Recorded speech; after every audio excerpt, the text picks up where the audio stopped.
You're watching AM Agenda. With us this morning, Liberal MP Steve Ciobo and Labor MP Kelvin Thomson. Good morning to both of you, gentlemen.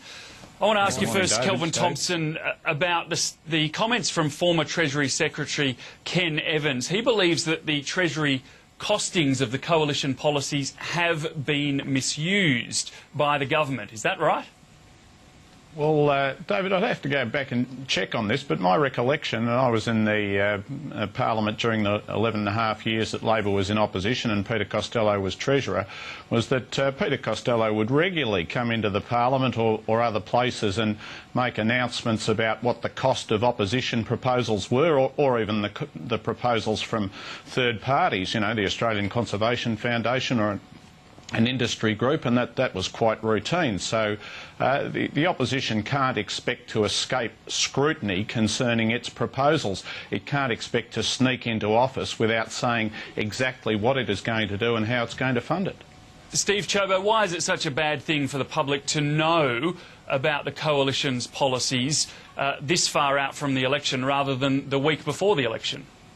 Well, David, this isn't about knowing what the coalition's policies are. This is a much bigger principle than this. I mean, bear in mind that we had the Labor Party moving to protect the Greens from having their policy costings put out there in the open. And what's happened here is that we've had the Treasurer, and he just admitted it earlier on your program, the Treasurer has instructed Australian public servants in the Department of Treasury to go and cost policies. First of all, they haven't been costed correctly because they're not actually incorporating the tax cuts and the tax relief that the coalition's going to provide, and then he's misusing this misleading information and pumping it out there through leaking it to media and trying to claim that in some way this hardens Labor's position. I mean, in reality, I think what this actually shows is that we have a Treasurer who's completely lost focus. I mean, this is a guy who's presided over massive budget deficits, and now, instead of actually focusing on what he should be doing, which is getting the budget back into surplus, he's wasting time running around spruiking these kinds of lines. So, Steve Ciobo, would you put your costings into the Parliamentary Budget Office? There are reports in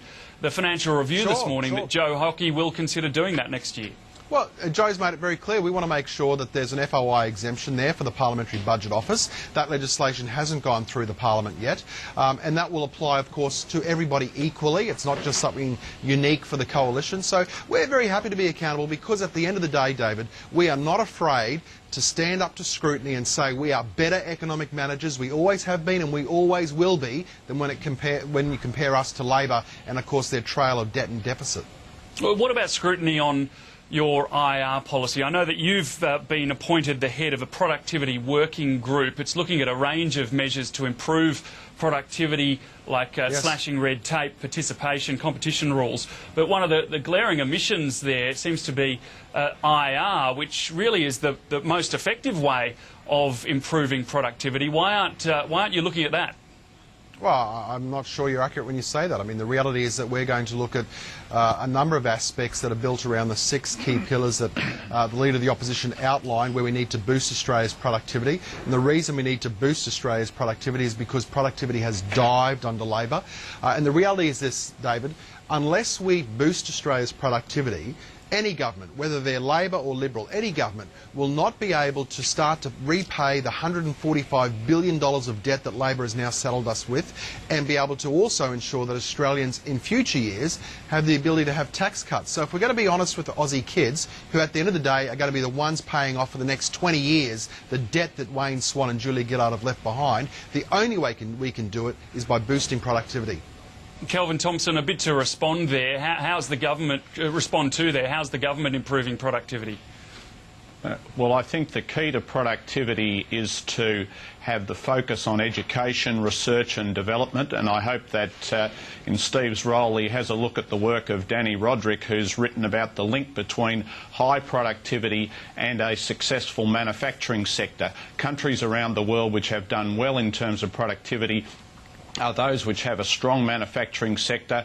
Countries which allow jobs to be offshored tend to experience declines in productivity. So I think it's very important that we have a strong level of focus on manufacturing and the research and development that comes with it.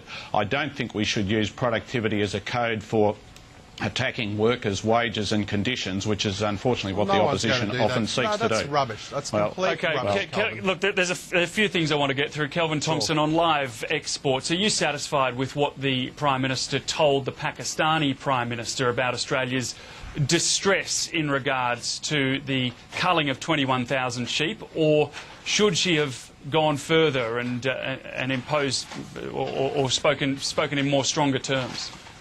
Well, I'm pleased that the Prime Minister raised this issue with the Pakistani government, because Australians will have been very distressed to see the Four Corners footage about the way in which sheep were treated in Pakistan. It was completely barbaric and unacceptable. In my view, we should not be exporting live animals to Pakistan. Clearly, our view of what's appropriate animal welfare and theirs are very different. Steve Ciobo, what would the Coalition do differently in regards to live exports? This is a question I've asked several times this week and haven't really got a straight answer. What would actually be different in terms of the policy?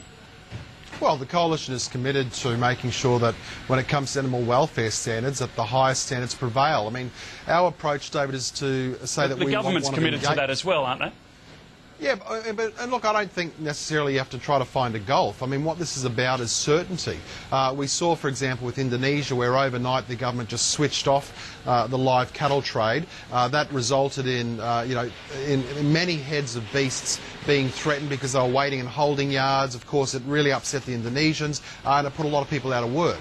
What we're saying is that the way in which you achieve the best outcomes is by shining a light on these things, by sending in veterinarians, by making sure that you actually have a supply chain management tool that's going to look after animal welfare. I mean, just turning your back on it, ignoring it and pretending that it's going to stop. Let me tell you what happens, David. If Australia doesn't export there, it'll be some other country who simply doesn't care about animal welfare in the same way that Australia does. So whilst that might make people like Kelvin happy, who think, oh, well, there's peace and order and good government because it's not Australian sheep, meanwhile there's other poor sheep from elsewhere in the world that are being inhumanely slaughtered, and we don't think that's the approach. We think it's got to be done through shining the light on it, so to speak, shining the light on poor practices and training and teaching these people how to do it better. OK, we're out of time. Steve Ciobo, Kelvin Thomson, thanks so much for your insights this morning, and thanks for your company on AM Agenda. We'll have full US election coverage throughout the day. Don't go anywhere.